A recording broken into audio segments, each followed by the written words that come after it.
সন্ত্রাসী কার্যক্রম হয়েছে, একটার সাথেও বাংলাদেশ জামাত ইসলামী কোনো জনশক্তি অথবা ইসলামী ছাত্র শিবিরের কোনো জনশক্তি এটার সাথে জড়িত তো নয়, দূরতম পর্যন্ত সম্পর্ক। আপনারা দেখেছেন আমরা অমুসলিম ভাইদের যারা আছেন, আমাদের সংখ্যাগরিষ্ঠ সনাতনী হিন্দু ভাই, আমরা আমাদের আমিরে জামাত বলছে তারা সংখ্যালঘু নয়, তারা জন্মসূত্রে বাংলাদেশের নাগরিক। এই হিসাবে সংখ্যালঘু বলে আমরা তাদেরকে ছোট করতে চাই, আমিরে জামাত আমাদের বলছে। এই জন্য আমরা আপনারা যেখানে যে জায়গায় আছেন, আপনাদের পেশা আমরা গত দিক থেকে আপনাদেরকে আমরা মর্যাদা সম্মানের আসনে রাখতে চাই। আপনাদের যত রকমের সমস্যা থাকতে পারে, অভিযোগ থাকতে পারে, যত রকমের কোনো পরামর্শ থাকতে পারে, আপনারা আমাদের কাছে আসবেন না, আপনারা আমাদেরকে ডাকবেন, তাৎক্ষণিকভাবে আমরা আপনাদের পাশে এসে দাঁড়াবো ইনশাআল্লাহ। এ ব্যাপারে কোনো কার্পণ্য করা হবে। এরপরে হচ্ছে আপনারা জানেন বাংলাদেশ জামাত ইসলামী আজকে সহযোগিতার হাত বাড়িয়ে দিচ্ছে। এই যে দ্বিতীয় স্বাধীনতা অর্জন করতে গিয়ে আপনারা দেখেছেন 800 শহীদ পরিবারে বাংলাদেশ জামাত ইসলামের পক্ষ থেকে 16 কোটি টাকা দেওয়া হয়েছে, আপনারা মিডিয়ায় দেখেছেন। এবং আহতদেরও আমরা প্রায় যেখানে পাচ্ছি আমরাও নিজেরাও যাচ্ছি, গিয়ে সাহায্য সহযোগিতা দিয়ে আসছি। আপনারা জানেন বাংলাদেশ জামাত ইসলামীকে একটা সাম্প্রদায়িক দল বলা হয়, আমরা কখনো সাম্প্রদায়িক দল নেই, আমরা অসাম্প্রদায়িক দল। এই জন্যই যে আপনারা দেখেছেন পঞ্চগড়ে যে বোদার মারিয়া ইউনিয়ন, সে করতোয়া নদীতে হিন্দু সম্প্রদায়ের ভাইরা সে নৌকা ডুবিতে মারা যায়, 70 জনের অধিক মারা যায়।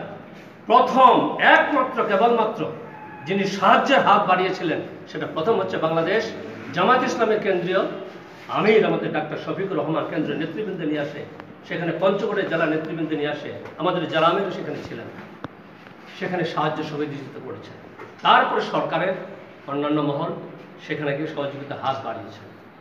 আমরা এটা ভাবিনি তারা তো হিন্দু সম্প্রদায়, সেটা দেখিনি। আমরা দেখছি তারা মানুষ, মানবতার কল্যাণ সাধন করে, এটি হচ্ছে আমাদের ইসলামের অন্যতম দায়িত্ব। সেই কাজটি করা হয়েছে।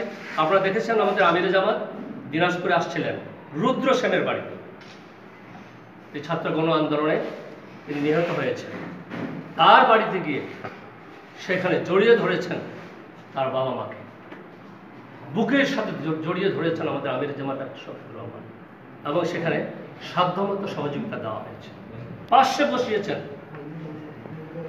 বাংলাদেশের ইতিহাসে এটা একটা ব্যতিক্রম ধর্মী দৃষ্টান্ত স্থাপন করেছে যে একজন শহীদের স্ত্রীকে তার মহারানা পরিষদ করে দিয়েছে, অনন্য দৃষ্টান্ত। আমি আপনাদেরকে বিনীত অনুরোধ করতে চাই, যেহেতু আমাদের নামাজের সময় সমাগত, আপনাদেরকে উদাত্ত আহ্বান জানাতে চাই, আজকে আপনাদের সাথে আমরা পরিচয় হলাম, এরপর থেকে আপনাদের সাথে আমরা আরও মত বিনিময় করব। অনেক সময় আসবে আপনাদের সাথে মত বিনিময় করব। আপনারা এখানে আসে আমাদেরকে দীর্ঘ সময় দিয়েছেন, আপনাদের মূল্যবান সময় কোরবানি করেছেন। আমি বাংলাদেশ জামাত ইসলামের পক্ষ থেকে, ঠাকুরগাঁ জেলার পক্ষ থেকে আপনাদেরকে উদাত্ত আহ্বান জানাই এবং অভিনন্দন জানাই।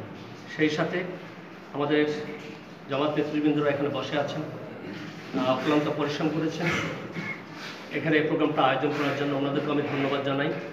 এরপরে নামাজের পরে আমাদের আরও একটা গুরুত্বপূর্ণ আমাদের প্রোগ্রাম আছে, সেটা হচ্ছে সনাতনী হিন্দু ধর্মাবলম্বী ভাইদের নিয়ে আমরা একটা প্রোগ্রাম হয়তো ইতিমধ্যে জেনেছেন, সেখানেও আপনাদেরকে থাকার জন্য আমি অনুরোধ করছি।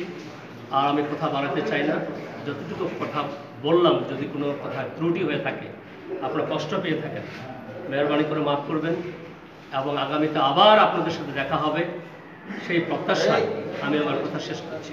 আসসালামু আলাইকুম রহমতুল্লাহ। জি নমস্কার, আদাব।